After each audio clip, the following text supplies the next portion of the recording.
Smoked bacon wrapped salmon bites, let's get it. I bought the skinless salmon, and the first step is to trim off the thin edges. So I'm just gonna come down and trim all that off because that's not gonna be usable for our salmon bites, and I'm going to start cutting this into bite-sized pieces. I have some bacon here. I'm just going to slice it in half. Now I'm gonna add some Q-Nami from Lane's.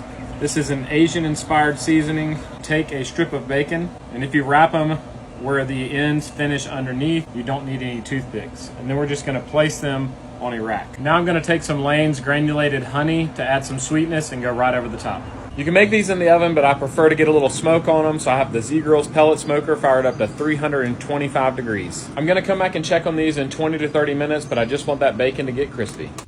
When the bacon's done, add your favorite sauce. I'm just going with some hot honey, and I'm gonna leave them for about 5 more minutes. I like to top mine with some chives and sesame seeds. Y'all know it's time for that first bite. Salmon is easily one of my favorite foods. Add bacon and it just gets better. Let's eat, y'all. Z-Grills also still has their buy one, get 10 free pellet smoker deal going on. So you buy this pellet smoker now, and every 5 years for the next 50, you get one for free. All you have to do is cover the $100 shipping charge. If you're interested, I have a link in my bio.